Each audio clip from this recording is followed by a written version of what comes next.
toxic chemicals on your face. That's bad, dude. I'm a Virgo. I got a lot of gripes with everything. Hello, welcome back to my channel. Thank you so much for being here. That was super sweet of you. Oh my goodness, today is such an exciting day. It is December 21st when I am filming this, which is the winter solstice. And apparently today is really important and exciting because Saturn and Jupiter are going to be eclipsing each other, which apparently only happens once every like 20 years. And it's supposed to mark like the beginning of a new era of change, which is just very exciting. And apparently Jupiter and Saturn haven't eclipsed each other this closely in like 800 years or maybe 400 years. Either way, it's been a very long time. It's literally a once in a lifetime opportunity. And to celebrate, I drew Saturn and Jupiter. I keep saying them backwards. Jupiter and Saturn. Saturn is the one with rings. I drew them eclipsing each other on my eyes here today. And I'm wearing my little sun earrings and I'm wearing my little moon choker. So yeah, I guess you could say I am basically an astronaut and I am very, very excited about this eclipse tonight. But that's not what this video is about. You did not click on this video to listen to me talk about an eclipse that in your time already happened, but you know what? It's okay. I'm giving my energy out to you. I will be manifesting for you guys. No, you clicked on this video because you, like me, have an interest in the makeup trends we are ditching in 2021. We are just over a week out from the new year, and boy oh boy am I excited to be done with 2020. This trend was started by Jackie Aina. She has made a bunch of these videos. They are so funny. You guys should absolutely go watch them. And I think it's really funny to talk about trends that have been prevalent this year that we maybe don't want to bring into the next year, you know? So if that sounds like a topic that is interesting to you and you want to hear about makeup trends we're ditching in 2021, then I encourage you to please subscribe and keep on watching. It's coming at you right now. Alright, so the first makeup trend I think that we should leave in 2020 is huge eyeshadow palettes. Not necessarily all huge eyeshadow palettes, you know, I have a couple eyeshadow palettes that I would consider to be huge, like this Flower Bomb palette does have 21 shades in it. I do consider that to be somewhat huge, but this is a really unique color story, so I'm okay with it. The huge eyeshadow palettes I'm talking about are the ones that have a bunch of shades that all look the same.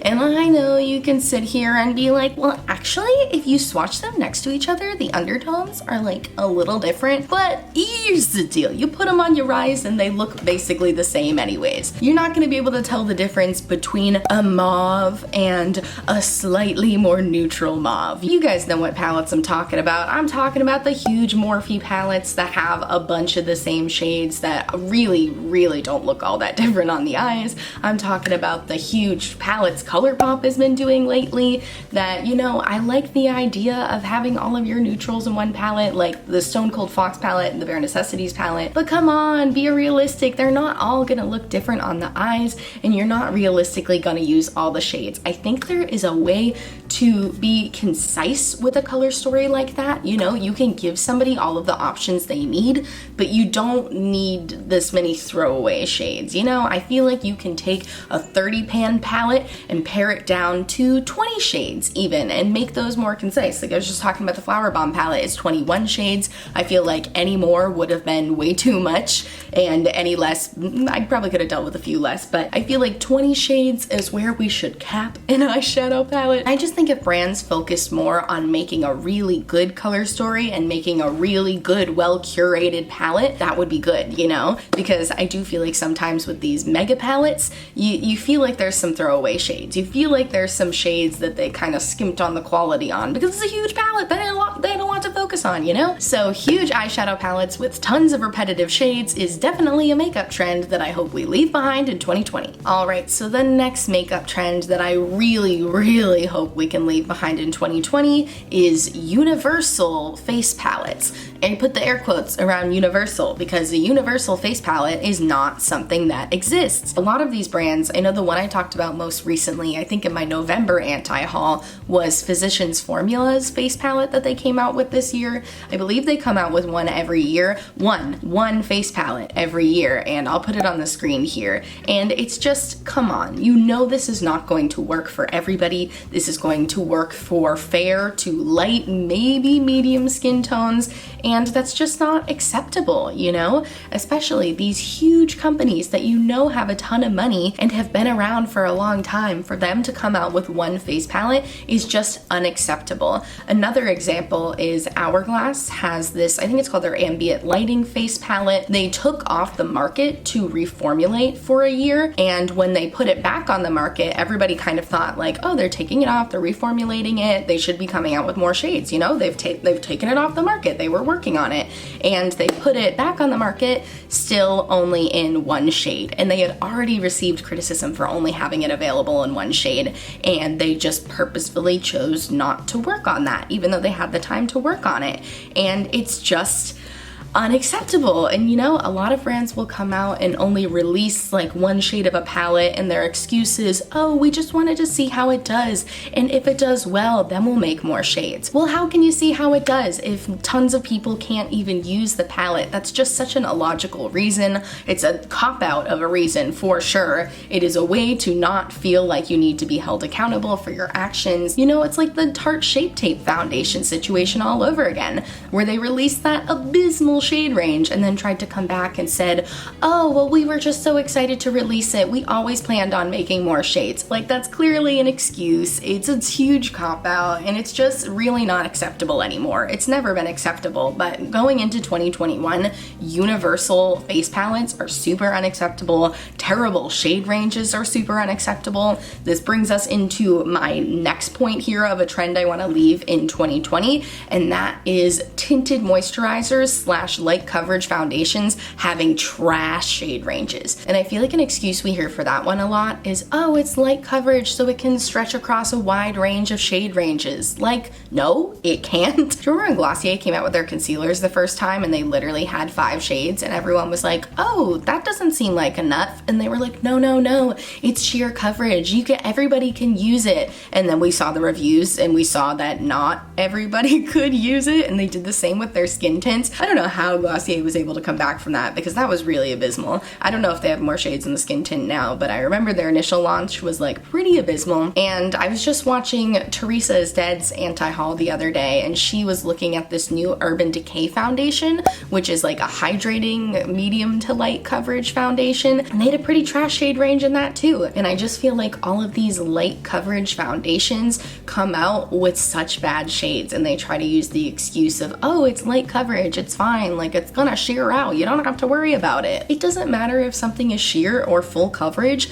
If it's not your color, it's not your color. I have a foundation right now that I bought in a shade that is not correct for me, but I mean technically should be correct for me because I think it's their second to most lightest shade, which is usually the shade that I am in a foundation. It's the NYX Bear With Me Tinted Skin Veil, which I do love and do intend to go back and get in my shade. But here's what happens when you put on a foundation that is not your shade. That is not my shade. It doesn't matter to me that it sheers out. When I wear this foundation now, I look yellow because it's not my undertone. So even if the foundation is sheer, if it's not your undertone, it's not gonna look like your foundation. And if it's too light, it's not gonna look like your foundation. That's another thing. I had an e.l.f. camo concealer like a year ago that was technically my undertone, but it was too light on me and it looked ridiculous no matter how little I put on. Even if something is sheer, even if something only gives a very small amount of coverage, if that coverage does not match the skin that covers your body, it's gonna look bad. It's such a lame excuse.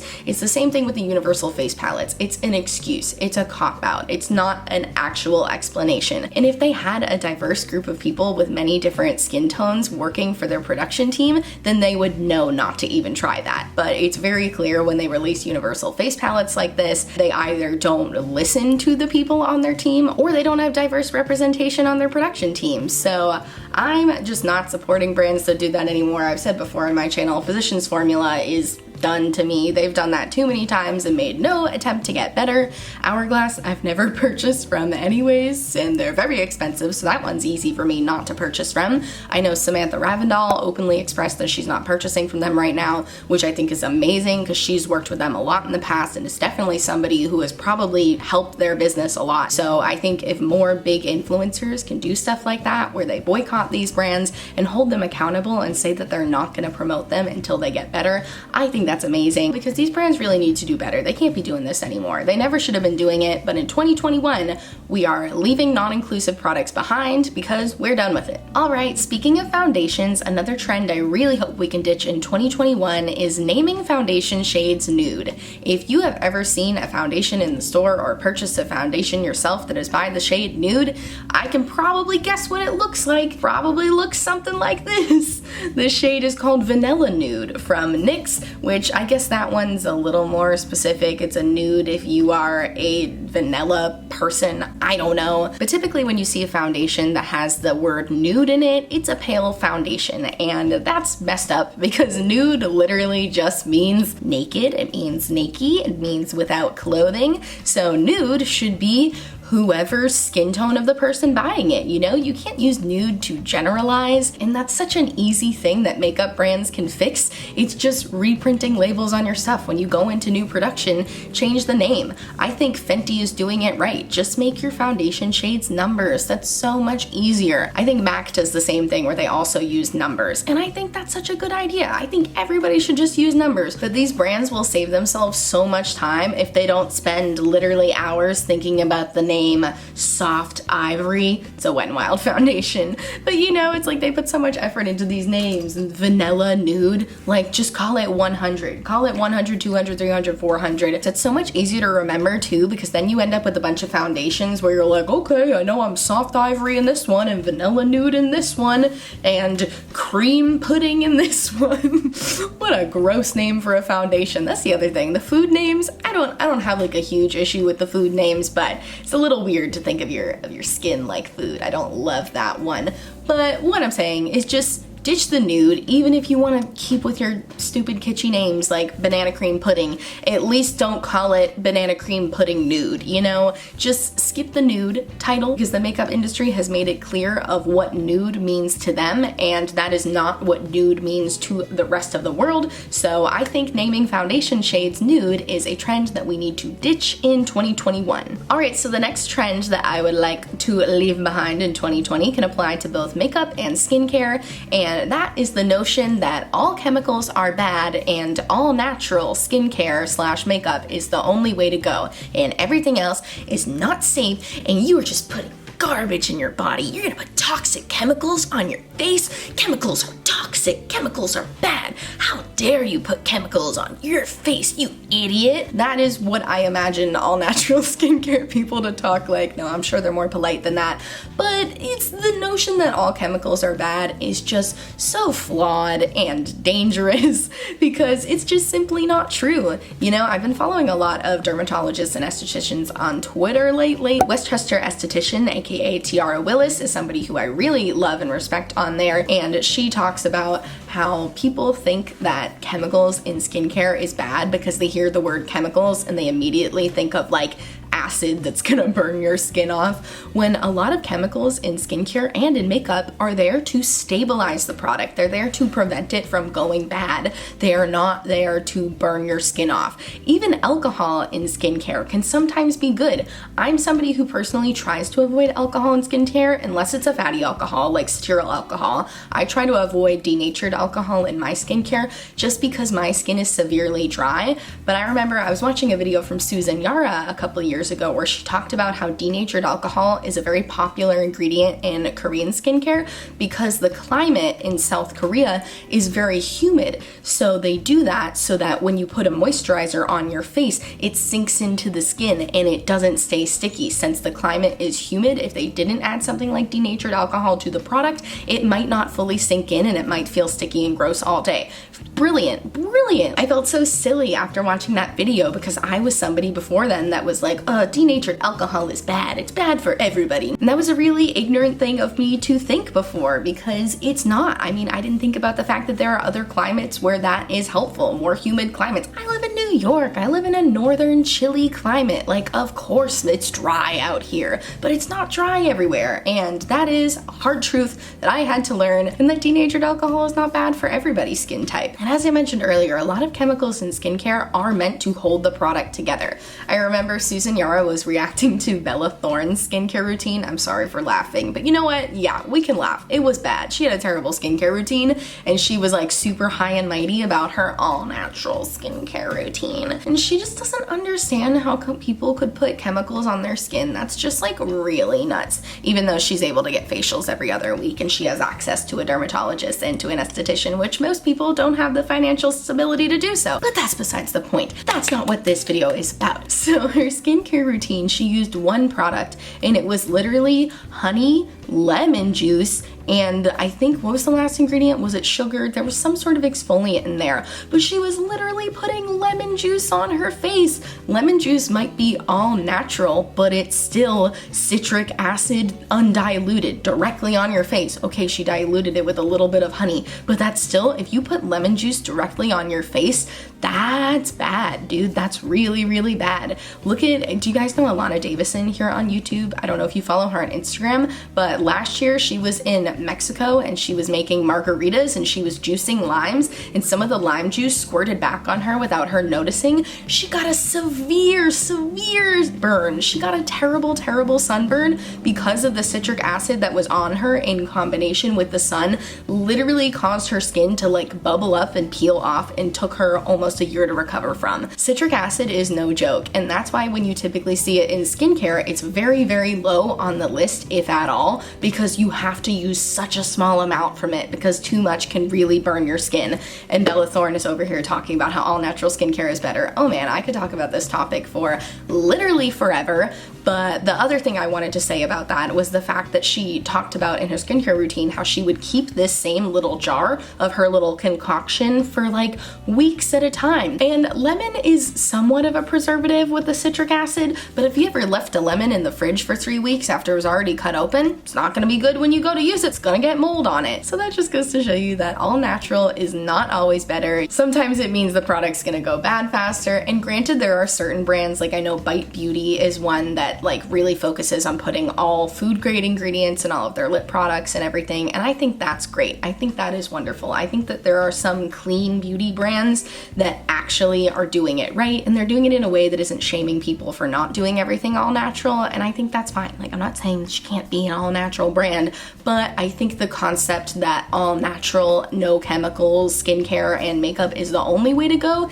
is deeply flawed. It's incredibly privileged, because these products are usually much more expensive than drugstore products or products that are made with chemicals. So I am hoping that the notion of chemicals being bad in makeup and skincare is something that we can leave behind in 2020. All right, and with that, we have reached the end of the video. This was so much fun. Oh my goodness, I want to do this every year, because I didn't expect to have so many gripes with the beauty industry this year, but what can I say? I'm a Virgo, I got a lot of gripes with everything. But let me know what makeup trends you want to ditch in 2021. Are you excited for 2021? I mean, how could you not be? 2020 was a year, and it was bad. I'm not gonna beat around it. It was a bad year for the most part. I made a lot of great personal growth. I've had a good time on YouTube, but generally it was a bad year. So I am excited to leave a lot of these bad makeup trends along with the bad year that was 2020. Like I said, it's December 21st as I'm filming this, and I am manifesting a wonderful 2021, so I hope that you will join me with that same energy. We're gonna have a great 2021. It's gonna be a much better year than this year. We're gonna find success. We're gonna make friendships. We're gonna be able to go outside again.